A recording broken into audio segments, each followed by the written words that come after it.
Buenas noches, bienvenidos y bienvenidas a Focos.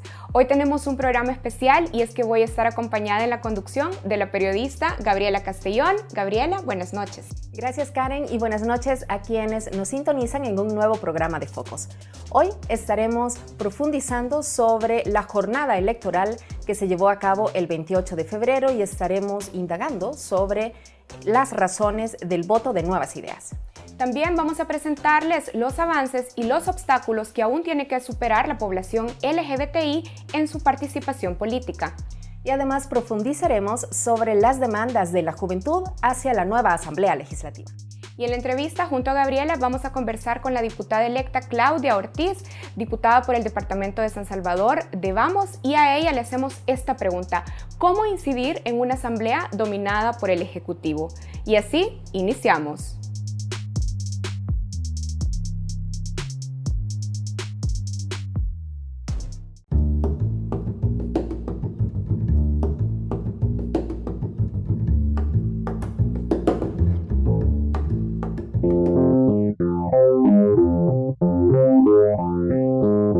Nuevas Ideas, el partido del presidente Nayib Bukele, se consolidó como la primera fuerza política del país en las elecciones legislativas y municipales del 28 de febrero pasado. El partido de la N y sus coaliciones tendría la mayoría calificada en la Asamblea Legislativa y la mayoría de las municipalidades del país, incluyendo la de la capital. Simpatizantes del partido CIAN tenían claro su papel en la jornada electoral: darle al mandatario salvadoreño lo que pedía, una asamblea legislativa que lo respalde por completo, algo que pidió incluso el propio día de los comicios, cuando rompió el silencio electoral establecido en la ley y por el cual enfrenta un proceso sancionatorio del Tribunal Supremo Electoral. Focos preguntó a un grupo de personas por qué votaron por Nuevas Ideas y estas fueron sus respuestas. Por los cambios, que haya cambio, ya es tiempo, ¿verdad? Nosotros ya tenemos una edad donde ya venimos de votar en muchas ocasiones y siempre lo mismo ha sido, ¿verdad? Una edad de corrupción que pues ya estamos cansados. Porque ya estamos cansados de tantas estafas, de tantos robos en nuestro país y queremos marcar la diferencia, pues ya que sea esto la última. Creo que ya El Salvador, todos los salvadoreños estamos cansados, ya es un hasta aquí. En realidad el voto lo daré por los cambios que ha hecho nuestro presidente. No refiere a los cambios de los diputados ni nada de eso, la diferencia que hizo él. Por eso votaré por ello. He asistido casi a todas las elecciones y nunca había visto tanto interés como el de este día. Y he votado con una gran convicción de que las cosas van a cambiar. Buscamos un nuevo cambio, entonces pienso que hay que ver nuevas ideas, nuevos propósitos para nuestro país. Ya pasó bastante tiempo y no vemos el cambio. Hasta el cierre del escrutinio preliminar de las votaciones del 28 de febrero, el partido Nuevas Ideas colocaba en el órgano legislativo a más de 43 legisladores, que constituyen la mayoría simple, y se acercaba a la mayoría calificada tomando en cuenta su coalición, que son 56 diputados. ¿Qué piensan los correligionarios de Nuevas Ideas sobre la concentración de poder en los órganos de Estado? Al presidente déjalo trabajar a él. Los diputados tienen que trabajar para que el presidente pueda acceder a todo lo que él pide, ¿verdad? Esa es lo que se busca, ¿verdad? Sí, eso es muy importante para nosotros como salvadoreños porque mucha corrupción, ha habido muchos cambios exagerados, han habido muchas cosas ocultas y yo creo que es tiempo de hacer un cambio, una limpieza total ahí. Y eso es necesario si a pesar de ese estorbo, si han podido hacer tantas cosas que no se habían visto nunca, ya puede usted imaginarse, ahora que va a tener el respaldo de la Asamblea Legislativa, no para que estén sujetos a él o para que sea una dictadura, eso es mentira. No, para nada, esos son los mismos temerosos de siempre, los que tienen los beneficios, los que están pensando y queriendo meter ese temor en la población. Pues no, basta. Hace poco más de un año, el 9 de febrero de 2020, el presidente Nayib Bukele fue criticado nacional e internacionalmente por su ingreso a la Asamblea Legislativa, acompañado por militares, en presión a la aprobación de un préstamo que el órgano legislativo no había avalado. Así opinaron los votantes CIAN sobre el protagonismo que ha tomado la Fuerza Armada. Que la FAES es algo bien importante para el país, siempre ha desempeñado un papel muy importante para nuestra sociedad y yo no le veo nada de malo en que el presidente los haya llevado. Y los diputados que están ahí en ese momento, ellos lo vieron mal, pero ellos quisieron durante 20, 30 años, 10 años que han estado. Si a la mayoría del pueblo salvadoreño lo han tenido siempre sumergido con la guerra y se fían en pequeñas cosas, ¿vea? Bueno, la mayoría lo toman así como golpe de estado, pero no, era parte de protección también para el presidente, pero no como así como ellos lo trataron de manifestar. La nueva conformación del órgano legislativo dará la posibilidad al Ejecutivo de aprobar y reformar leyes, aprobar préstamos, elegir a funcionarios de segundo grado e instancias importantes como la Fiscalía General de la República, Corte Suprema de Justicia, Procuradurías, entre otras. Si bien la gestión de Bukele, con menos de 2 años en el Ejecutivo, ha estado marcada por denuncias de corrupción y nepotismo, incluyendo señalamientos a algunos de quienes aspiraban a la Asamblea y resultaron electos, para los votantes de Nuevas Ideas, estos señalamientos no fueron un criterio a tomar en cuenta. Acuérdese que siempre, nunca otras personas van a estar de acuerdo en eso, siempre van a ver lo negativo, no van a ver lo positivo de él.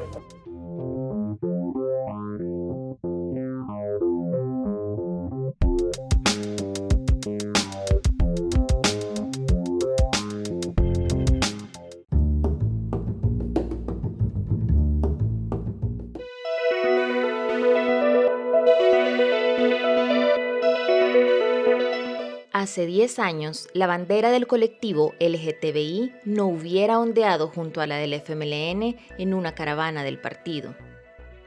Hace una década, una mujer trans no hubiera tenido apoyo dentro de la organización para participar como candidata a un cargo de elección popular. Pero esta mañana, una semana antes de las elecciones del 28 de febrero, como candidata al Parlamento Centroamericano y secretaria nacional de diversidad del partido, Alejandra Mengíbar fue invitada al evento de cierre de campaña en Tecoluca, San Vicente, territorio histórico del FMLN, donde el desgastado partido de izquierda aún tiene una base de apoyos entre excombatientes y sus familias.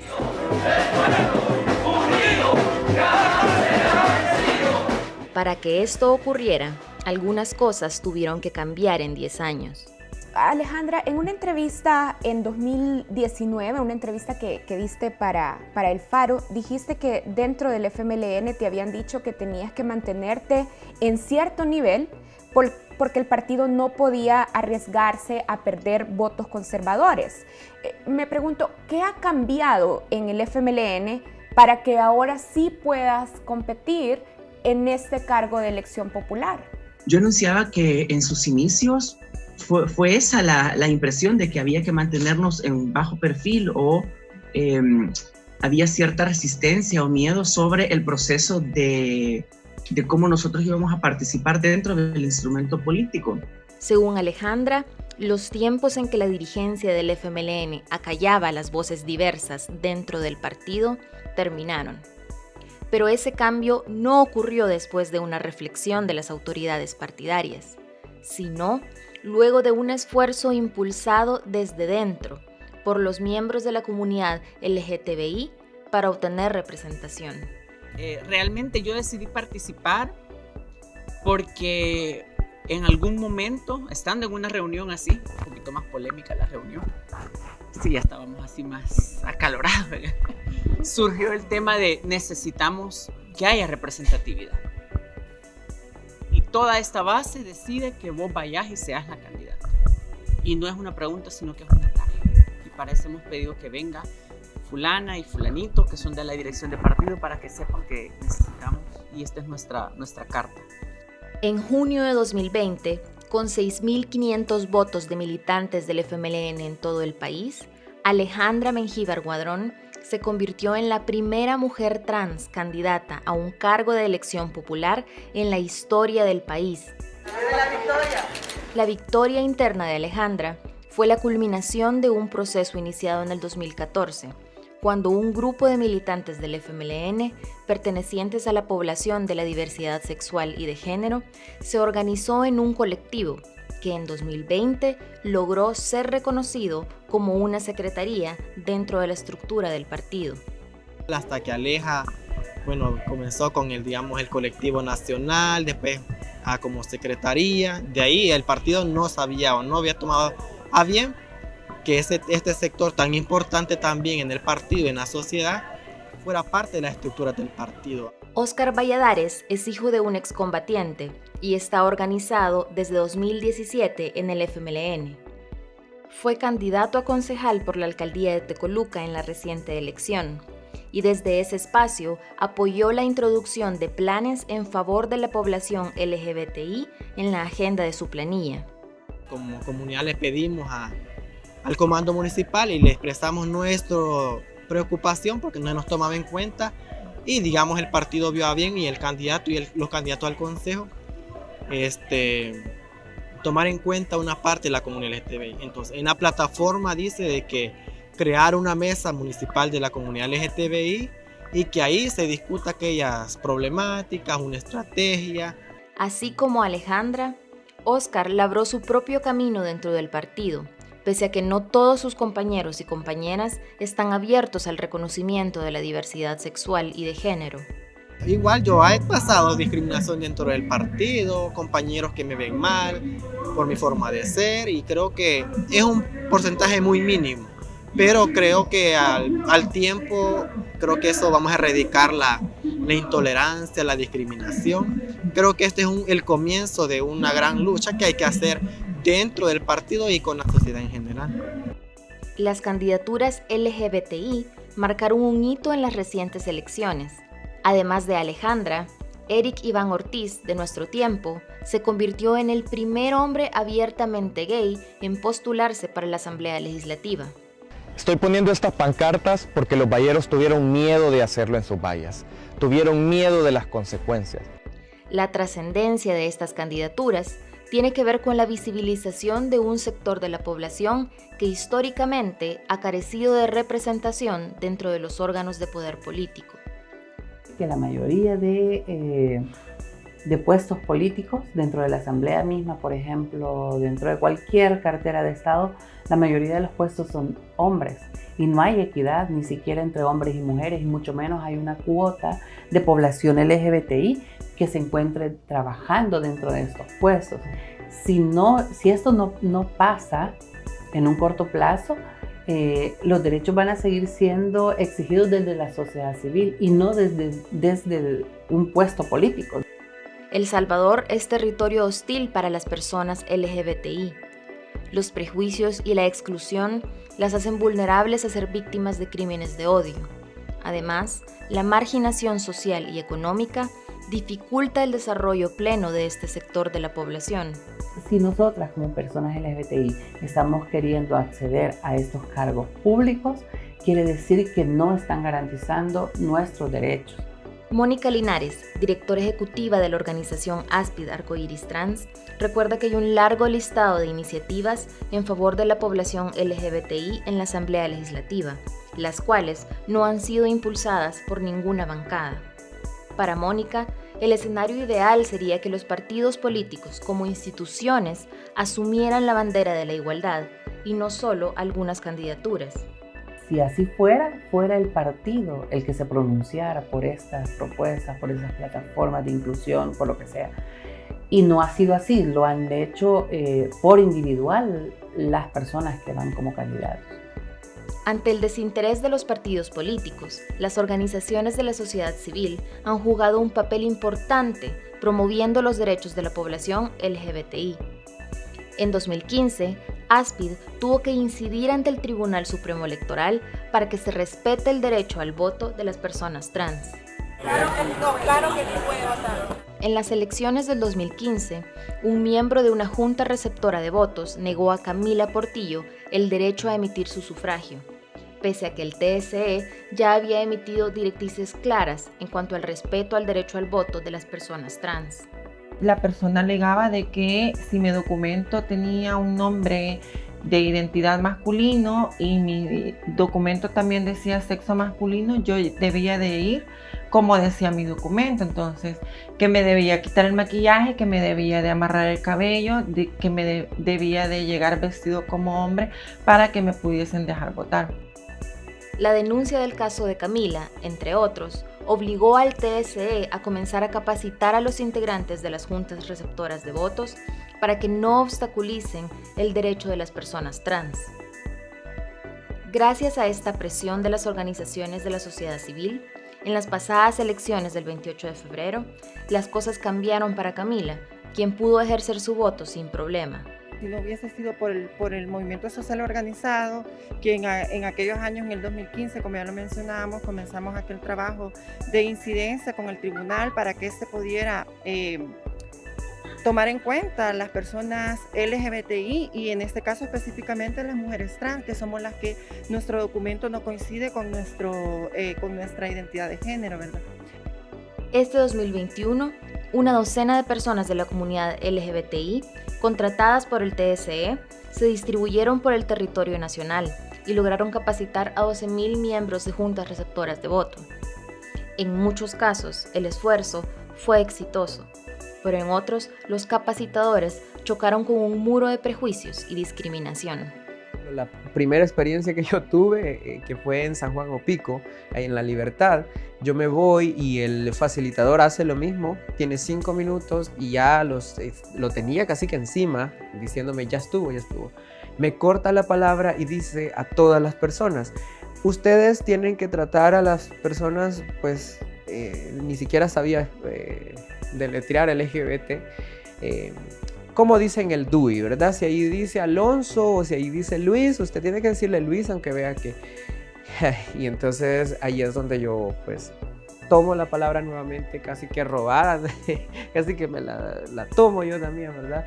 Y le explico a la gente, eso es lo que no debemos hacer. Carlos Lara, defensor de derechos humanos y parte del equipo capacitador del TSE, cree que un cambio de fondo en la sociedad salvadoreña en favor de la inclusión de las personas LGBTI no puede ser impulsado solo por las organizaciones sociales, sino que debe venir del Estado salvadoreño.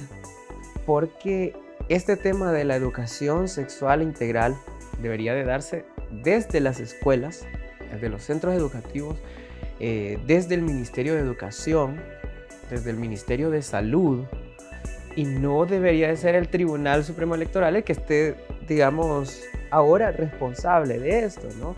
No deberíamos de ser las organizaciones LGBTI los que estemos haciendo este trabajo.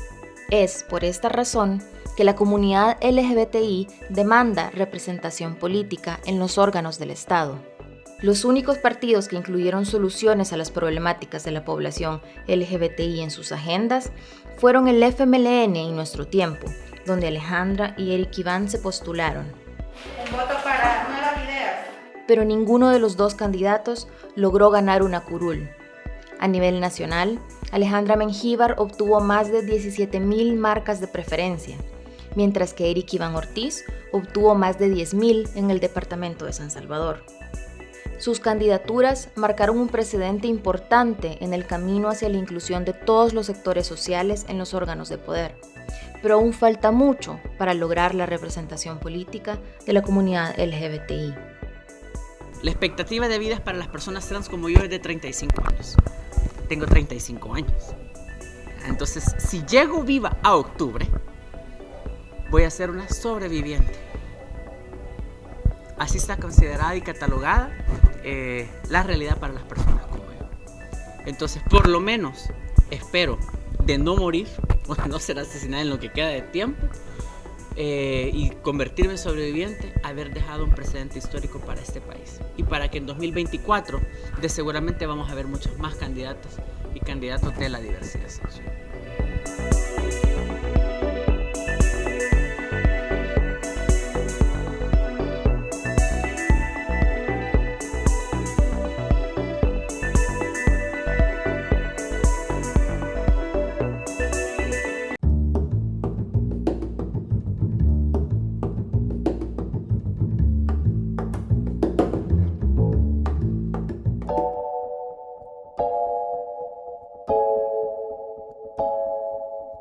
La juventud es uno de los sectores más olvidados para la política salvadoreña, a pesar de que los jóvenes entre los 18 y 29 años representan el 25% de todos los aptos para ejercer su derecho al sufragio. El día de las elecciones, Focos recorrió algunos centros de votación del área metropolitana para consultar a los jóvenes votantes salvadoreños qué políticas o leyes que les beneficien esperan de la próxima Asamblea Legislativa. Aquí, algunas de las respuestas. Que nos permita estudiar un poco más, que hayan nuevos ingresos de estudio, que ayuden también a las personas que necesitan estudiar, ya que ya vemos bastantes personas que no podemos o no tenemos el chance de hacerlo, porque el estudio un poquito más, nos ayuda un poquito más para poder trabajar, porque ahorita los trabajos están bien escasos y nos están pidiendo mucho. Como joven, en ese país falta mucho referente a la educación, el apoyo a la educación. Creo que el dinero que se puede utilizar en otras cosas sería más conveniente utilizarte en la parte educativa. Ir a la universidad es un privilegio para los bachilleres. Según estadísticas oficiales, en 2018, cerca de la mitad de los 65.105 estudiantes que realizaron la prueba PAES se inscribió en una universidad o instituto técnico superior. A pesar que el gobierno actual ha dotado de más presupuestos a la única pública Universidad de El Salvador, que le permitirá hacerla gratuita y construir nuevas sedes, aún se desconoce un plan detallado con estrategias, indicadores y metas para mejorar el acceso y la calidad de la educación superior en el país. Pero los bachilleres también se enfrentan a un dilema al elegir entre seguir con sus estudios y buscar profesionalizarse o buscar un trabajo para conseguir ingresos. Más oportunidades de estudio. Por ejemplo, mejores horarios para los quienes trabajan y quizás, no sé, más accesible, pues que el estudio, más que todo el universitario, porque no todos tenemos la oportunidad de hacer estudios universitarios, que sea más accesible y más que todo para las personas que trabajamos. Los empleos también son escasos para la juventud. El más reciente informe anual de la Organización Internacional del Trabajo, OIT, destaca que el 13.6% de los jóvenes salvadoreños están desempleados y el porcentaje de los que no estudian ni trabajan es del 23.8%. Que se les tome en cuenta a la hora de en los trabajos, porque siempre hay dificultades para uno como joven encontrar un trabajo, porque no se les permite, no lo toman en cuenta muchas veces. Que nos dé más posibilidades de trabajo y que no pidan sin tanta experiencia, porque hay unos que no tenemos. A la nueva Asamblea Legislativa le pediría primero que tome en cuenta la propuesta de las juventudes que se les dio en la plataforma de juventudes. Creo que es muy importante que se tome en cuenta pues las ideas de las y los jóvenes de El Salvador y pues que trabajen a partir de ejes fundamentales para el desarrollo sostenible y bueno, que tengan la transparencia como eje fundamental también. Como Focos lo reportó, 52 organizaciones de sociedad civil presentaron en enero pasado una plataforma participativa de juventudes a los candidatos a la Asamblea Legislativa, donde piden elevar a rango constitucional el reconocimiento de los salvadoreños y salvadoreñas entre los 18 y 35 años, lo que permitiría hacer una revisión de leyes secundarias. ¿Encontrarán eco estas propuestas en la nueva Asamblea? Según los datos del escrutinio preliminar, de los 72 aspirantes a diputados propietarios entre los 25 y 29 años, resultaron electos 12, todos pertenecientes al partido Nuevas Ideas, quien había postulado a 14. La cifra de 12 diputados jóvenes es histórica, pues supera con creces los 4 parlamentarios propietarios electos en 2018. Sin embargo, está por verse si mayor representación equivale a desarrollar políticas de cambio para la juventud. Con la mayoría calificada en su poder, el presidente Nayib Bukele y su partido Nuevas Ideas tiene en sus manos aprobar y reformar leyes para beneficiar a los jóvenes y brindarles más y mejor educación universitaria y oportunidades de trabajo.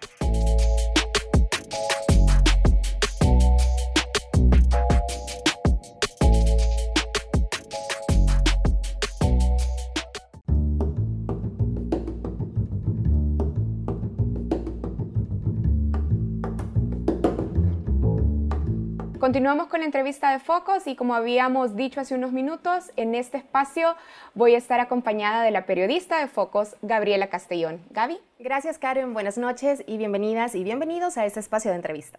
Y bueno, también queremos dar la bienvenida a Claudia Ortiz. Claudia es diputada electa por el partido Vamos en el departamento de San Salvador. Claudia, bienvenida.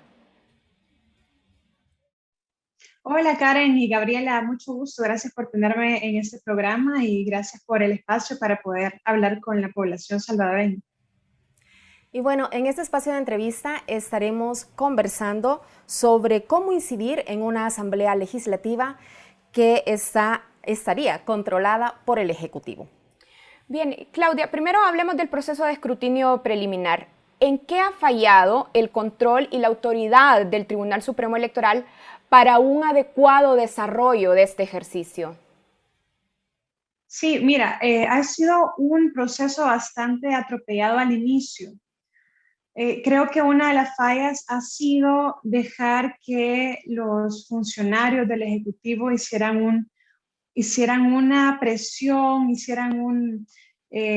han entrometido de una manera muy difícil, ¿verdad? Para entorpecer el proceso. Se ha llegado a generar presión, a generar cabildeo con los diferentes partidos y con las autoridades del tribunal, a dar declaraciones y todo un proceso que ya de por sí es bastante complejo, que ya de por sí lleva bastante presión. Muchos de estos equipos han estado en pie de lucha desde antes de las elecciones, el día de las elecciones. Entonces, creo que ha llegado a entorpecer un poco la toma de decisiones. Y ayer, pues, esta semana conocíamos también que el tribunal decidió dar voz y voto a los partidos en las mesas. Eso ya luego el día viernes permitió que las cosas avanzaran un poco más rápido, que se pudiera ya finalmente empezar a revisar cada una de las actas en las 49 mesas que están revisando diferentes tramos de las actas de los diferentes departamentos.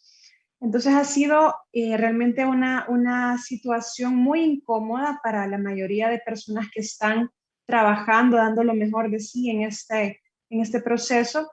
Y yo lo atribuyo pues a eso, a esa intromisión, a esas presiones indebidas realmente de parte de los funcionarios del Ejecutivo. ¿Qué tienen que estar haciendo ahí realmente? Ahí es un lugar para autoridades partidarias, para delegados de la Junta de Vigilancia Electoral o para propiamente los delegados de los partidos políticos.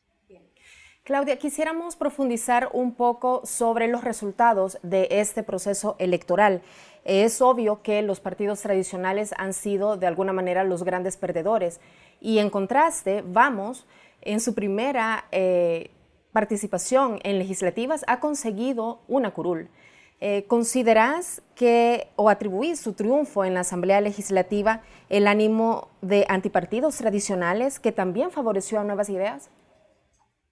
Mira, yo atribuyo nuestro éxito, el haber cumplido un objetivo como partido a nivel electoral, más bien a que supimos hablarle a un público que está en busca de una representación real y una representación diferente. No lo atribuyo al ambiente antipolítica, fíjate.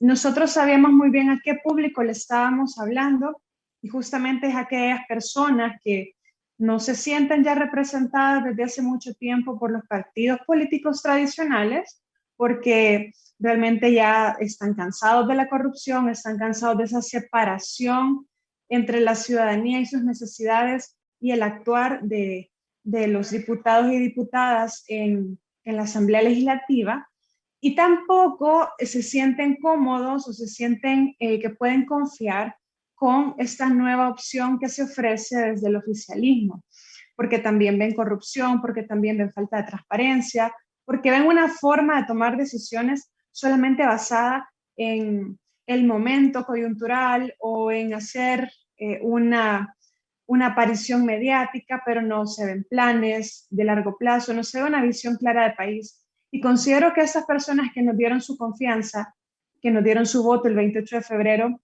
han logrado ver en el partido Vamos un partido que con su corta pero muy intachable trayectoria sí les representa, sí hay propuestas claras, sí hay una ideología, una visión de país, y pues justamente pues hemos tenido un nicho electoral que creo que no iba a votar por ninguna de esas otras opciones y que encontró en nosotros una manera de sentir representados sus intereses. Claudia, hablemos del caso de San Isidro, en Morazán. Todos recordamos que al inicio de la gestión del presidente Bukele, San Isidro se volvió icónico porque ahí se construyó un puente, una de las primeras obras públicas del gobierno Bukele, pero en San Isidro justamente no ganan la alcaldía, sino que la gana Vamos. ¿Cómo explicás este triunfo en este municipio de Morazán?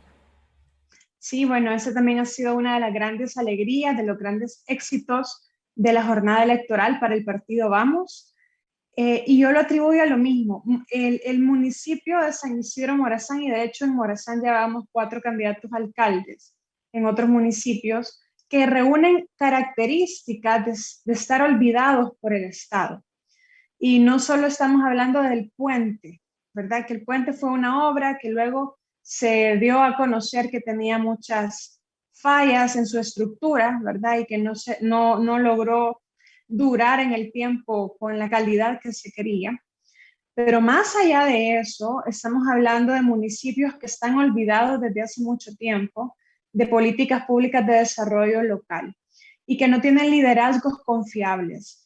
Y pues nuestro ahora alcalde electo, Carlos Coca, pues es un liderazgo del municipio, una persona que ha estado al servicio de la sociedad, de su comunidad, un líder territorial, una persona profesional además que se mantiene en su lugar de residencia, en su lugar de nacimiento para apoyar la comunidad. Entonces lo atribuimos al liderazgo, digamos, de esta persona y que ha logrado representar también a las comunidades y a los diferentes grupos del municipio. Hablemos de San Salvador de nuevo. ¿Dirías, por ejemplo, que tu candidatura y el triunfo de Vamos, por ejemplo, le ganó un espacio a un partido como el PDC, por ejemplo, le has robado votos a este tipo de partidos, por ejemplo, versus la candidatura de Rodolfo Parker?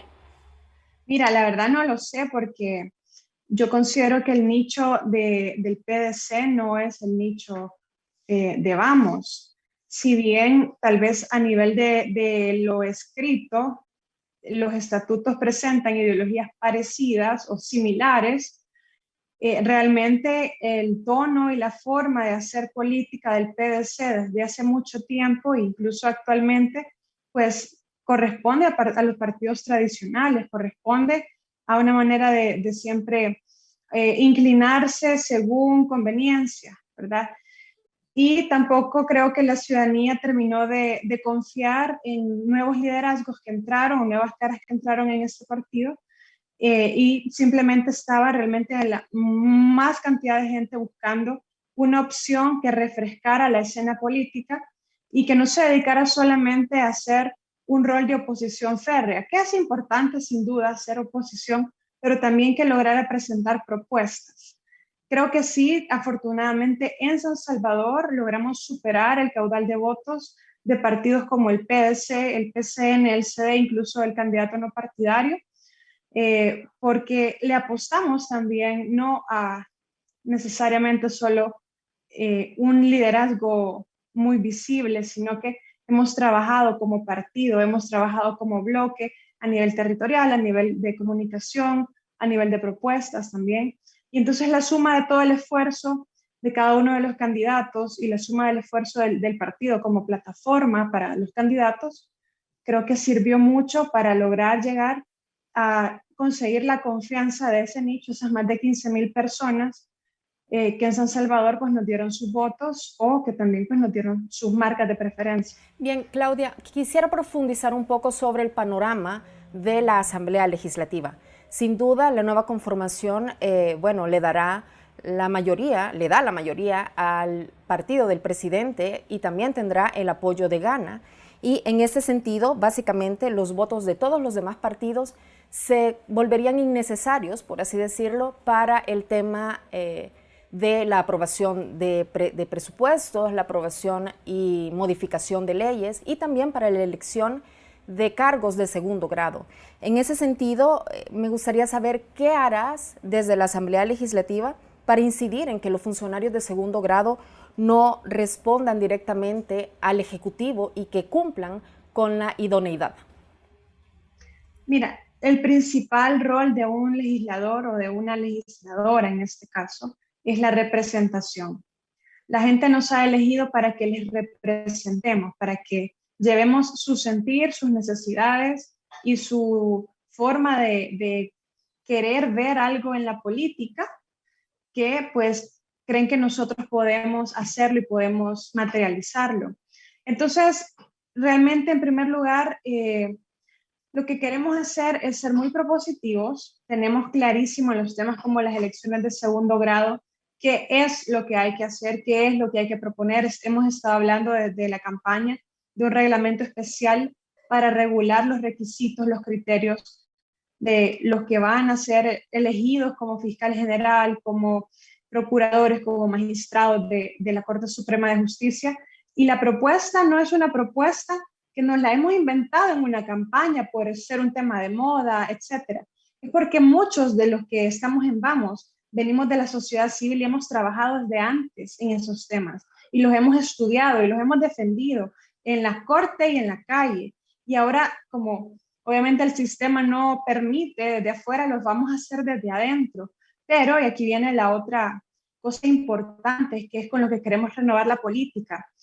Vamos a estar adentro, pero también vamos a tener una mano afuera, teniendo puentes afuera en la sociedad, porque lo que ha pasado en los últimos años de la política en nuestro país es que se convierte en un Olimpo la Asamblea Legislativa, el Ejecutivo, y quienes toman decisiones están encerrados en esa burbuja. Ahora, nosotros queremos renovar la política, permíteme, en el sentido de poder generar puentes reales de comunicación con la sociedad, con los movimientos sociales, para poder ser canales de representación de sus necesidades e intereses. Ahora, Claudia, a ver, estabas hablando de propuestas, pero lo cierto es que para que esas propuestas se hagan realidad, necesitas una correlación favorable dentro de la Asamblea Legislativa y tal como tenemos los números, no hay tal correlación favorable a tu favor, sino que está construida a favor del Ejecutivo. Así es que la pregunta es cómo con un espacio, con una diputación, se puede hacer verdadera incidencia desde el Legislativo.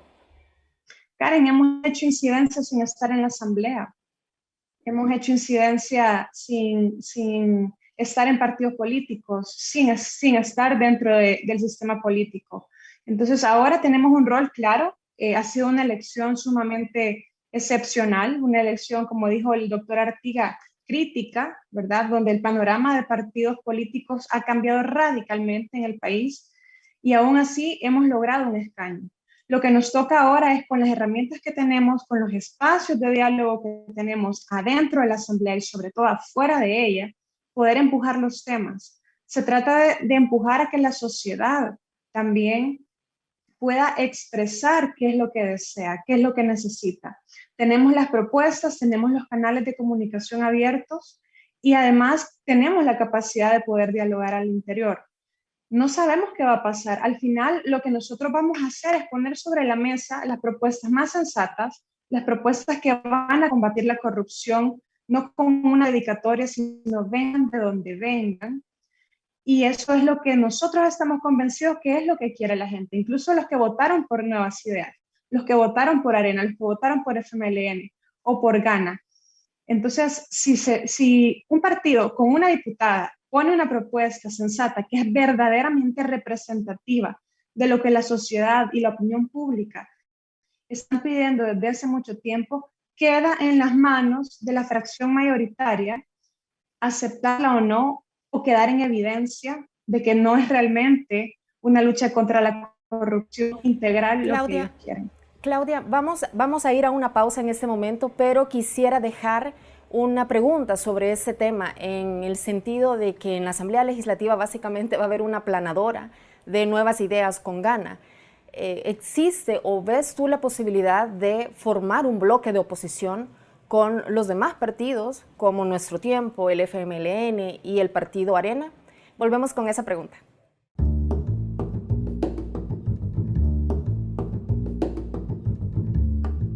Estamos de regreso en nuestro espacio de entrevista y hoy conversamos con la diputada electa por San Salvador del partido Vamos, Claudia Ortiz. Claudia, antes de ir a la pausa, te preguntaba sobre la factibilidad de que se haga un grupo de oposición conformado por tu partido, por el diputado de Nuestro Tiempo y también por los partidos FMLN y Arena ante el bloque de Nuevas Ideas y Gana. Bueno, te voy a decir un dicho popular, juntos pero no revueltos, ¿verdad? Y yo hablé en el segmento pasado de qué rol queremos jugar nosotros. Entiendo la insistencia de decir qué puede hacer una diputada, pero vamos, aquí se trata de trabajar y realmente lo que pretendemos es poder ser un puente entre la sociedad y el Estado, entre la sociedad y la Asamblea Legislativa, que en teoría es la casa del pueblo, donde se toman las decisiones. Y normalmente lo que hemos visto en los últimos 30 años casi 30 años de democracia, es que no ha habido una conexión real, una verdadera representación de los intereses de la sociedad en el Parlamento y muy poca apertura a poder retomar eso. Entonces, el tema de generar un bloque de oposición, yo creo que las alianzas tácticas naturalmente se van a dar, pero no alrededor, o no deberían ser alrededor, por ejemplo, de estar en contra de la figura de un presidente. Creo que deben darse alrededor de temas importantes para cada uno de los partidos. El partido Vamos tiene clara su agenda, tiene claros sus temas prioritarios y creo que en muchos de ellos podemos coincidir con otras fracciones y a lo mejor también podemos coincidir con algunas de Nuevas Ideas, no lo sé, o con Gana, no lo sé. Y eso solo se verá tema por tema. Pero en los temas específicamente de institucionalidad, defensa de la democracia, defensa de la Constitución, lucha contra la corrupción y transparencia, nosotros estamos listos para tomar las decisiones más audaces, las más necesarias, para que se represente el deseo de la sociedad de que la corrupción no siga más como la regla.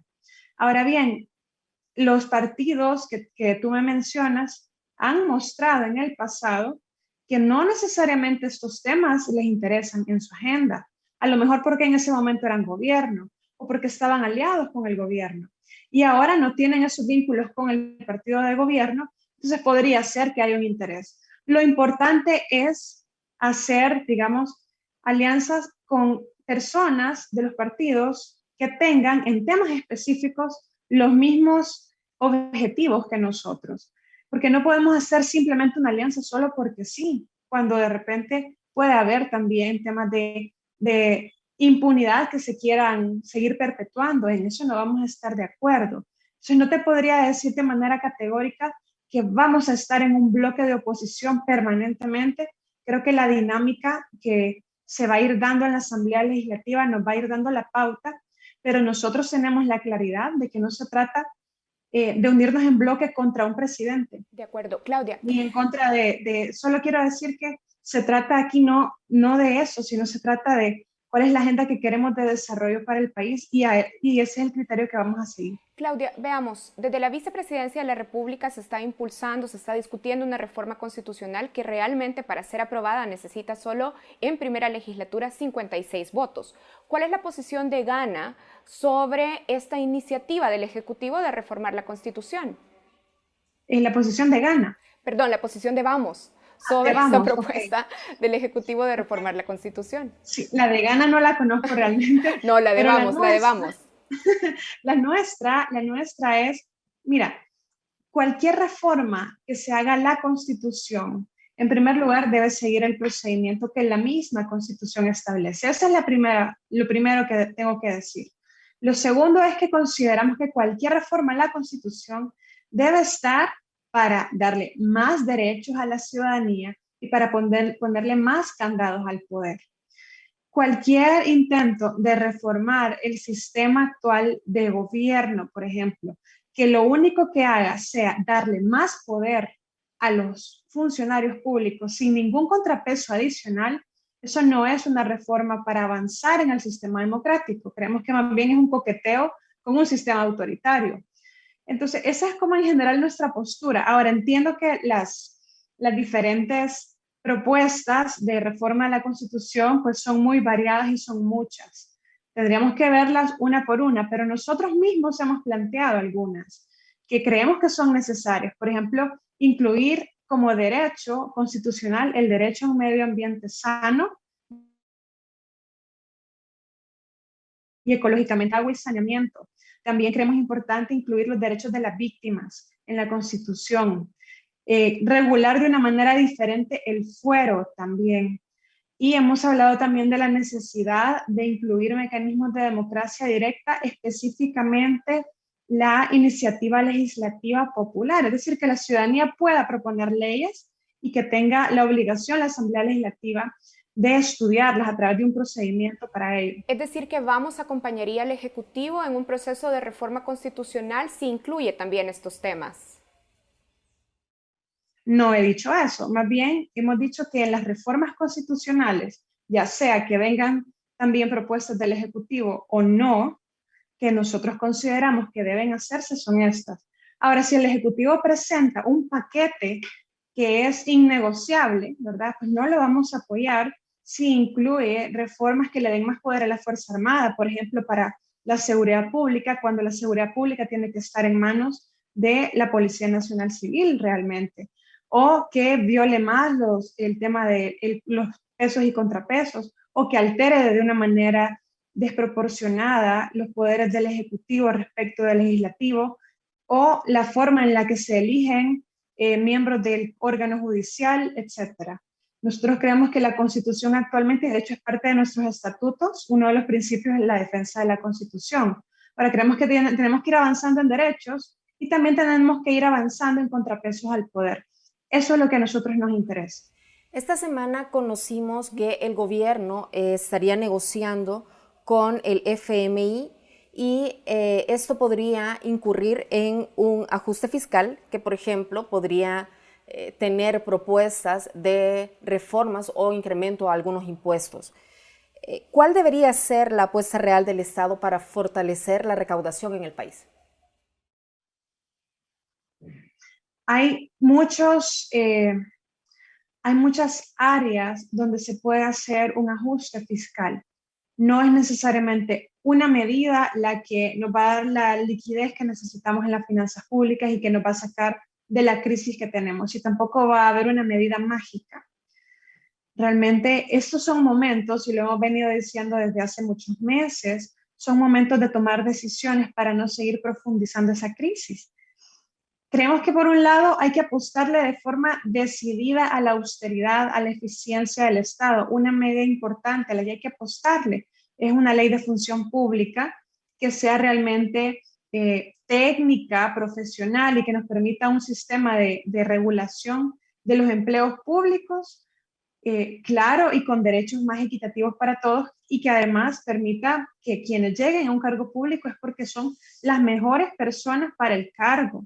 Eso nos ayudaría a quitar lo que dicen mucho como la grasa del Estado.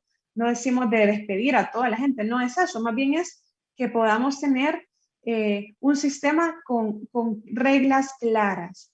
También creo que otra forma es justamente combatir la evasión de una manera imparcial, de una manera que no sea con dedicatoria a ciertos sectores o ciertos, digamos, antagonistas en la política, sino que realmente sea algo para fortalecer el sistema de recaudación y que ya no tengan más privilegios aquellos que podrían estar evadiendo impuestos. Ahí hay dos líneas, ¿verdad?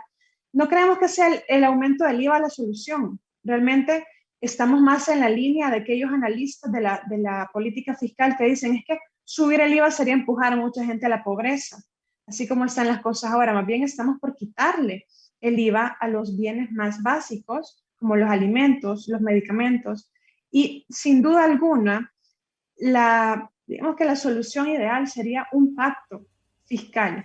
Poder tener un... Claudia, ¿sí? Perdón, dentro de esas propuestas que estás mencionando, podría caber, por ejemplo, el tema de los impuestos progresivos a grandes contribuyentes. Sí, por supuesto, y a eso iba. Porque incluso yo misma en mi plataforma legislativa propuse que era necesario analizar el tema del impuesto al patrimonio. pero no podemos analizarlo de una manera aislada. Solo, bueno, pongamos el impuesto al patrimonio, porque esto se trata de un pacto en la sociedad. Primero, reconocer honestamente que estamos en una situación que no es normal, que es muy crítica y que no podemos dejar que se siga descomponiendo. Segundo, necesitamos sentar al sector privado y a representantes del sector público y adquirir compromisos a ambas partes y al tercer sector, ¿verdad? Sociedad civil, academia, etcétera. Adquirir compromisos de qué vamos a sacrificar y a qué nos vamos a comprometer para sacar a flote el impuesto o quitarlo. Se trata además de saber qué es lo que a la sociedad tiene que comprometerse, establecer los objetivos, estabilizar las finanzas públicas, empezar a financiar mejor el desarrollo, la educación, la salud, etcétera. ¿Qué país queremos tener? ¿Cómo lo vamos a pagar? ¿Y qué estamos dispuestos cada una de las partes a hacer para lograr esos objetivos? Yo esperaría que con todo el poder que tiene actualmente el gobierno actual, tiene la oportunidad de oro para poder realizar un movimiento como este. Y si es necesario apretar el cincho a ciertos sectores que tienen más capacidad de aportar, debemos hacerlo, pero no sin antes un compromiso fuerte y verás con la transparencia y la lucha contra la corrupción en el sector público. Bien, veamos, Claudia, hablemos de otros temas. En esta nueva asamblea vamos a tener menos mujeres de las que teníamos en la asamblea que sale. Diversas organizaciones como la ONU o la CIDH han pedido al Estado salvadoreño que se revise y que se discuta la despenalización del aborto en causales específicas. Organizaciones locales también han pedido ya a los diputados y diputadas que discutan este tema. Sabemos que no estaba dentro de tu plataforma, pero nos preguntamos si vas a ser interlocutora de las organizaciones feministas que piden por lo menos se abra un debate serio sobre el tema. Mira, creo que hemos sido claros y hemos sido consistentes en nuestra postura sobre la despenalización del aborto. Nosotros no estamos en la línea de despenalizar el aborto. Consideramos que hay otras medidas que pueden ser más efectivas y más integrales para poder atacar problemas serios y que debemos reconocer que existen, como los embarazos en adolescentes, que son cifras alarmantes, como las cifras de abuso sexual y como otro tipo de situaciones como los problemas de salud prenatal que comprometen la vida de la madre y del bebé. Pero consideramos que realmente el aborto no es la vía que respeta de manera integral la dignidad humana. Nosotros estamos dispuestos obviamente a escuchar, estamos dispuestos obviamente a entablar un diálogo respetuoso con esta postura, pero con vías a encontrar alternativas que no necesariamente pongan o lesionen la vida de los no nacidos, o que pongan en contraposición la vida de la madre del no nacido. Yo entiendo que es un tema de agenda de algunas organizaciones internacionales, pero también nosotros hemos sido elegidos para representar. Ahora, y locales también. Ahora, Claudia, ¿y qué pasa cuando la causal en discusión está relacionada con la salud y con otras enfermedades que obligan a las madres o al personal médico a tomar decisiones porque la interrupción del embarazo se hace necesaria para preservar la vida de la madre? Claro, mira, ahí lo que nosotros hemos dicho repetidas ocasiones es que en primer lugar es necesario dotar al personal médico de seguridad jurídica, poder tener los protocolos a seguir en materia de salud para poder buscar que se proteja ambas vidas hasta el punto de lo que sea posible. Pero si nosotros no buscamos eso, realmente necesitamos que si al final de todo este proceso y seguir todos estos protocolos, la vida del no nacido no se logra salvar, no sea una consecuencia buscada o deseada, porque nosotros nos ceñimos por el principio de proteger y defender la vida humana, independientemente en qué calidad de salud esté esa vida humana. Por lo tanto, desde la concepción hasta la muerte natural. Por lo tanto, esa es nuestra postura y creemos que es una postura representativa de la sociedad y que además no hemos visto en el pasado que se hayan tomado medidas preventivas a esos casos. Hemos hablado con especialistas también y nos dicen, si hubiesen medidas de inversión social más serias, más contundentes para educar a las mujeres en edad fértil o hacer políticas de salud prenatal reales, muchísimos de estos casos se verían reducidos al mínimo. Bueno, hemos estado conversando con Claudia Ortiz, diputada electa por San Salvador bajo la bandera del partido Vamos, y por supuesto estaremos siguiéndote la pista dentro de la Asamblea Legislativa para conocer un poco sobre el trabajo y también sobre los temas que le interesan a la población. Bueno, muchísimas gracias a Gabriela por esta co-conducción, a Claudia y por supuesto a todos los que nos han acompañado. Recuerden que este contenido pueden verlo nuevamente en nuestra página web focostv.com o en nuestras demás plataformas. Gracias por acompañarnos y buenas noches.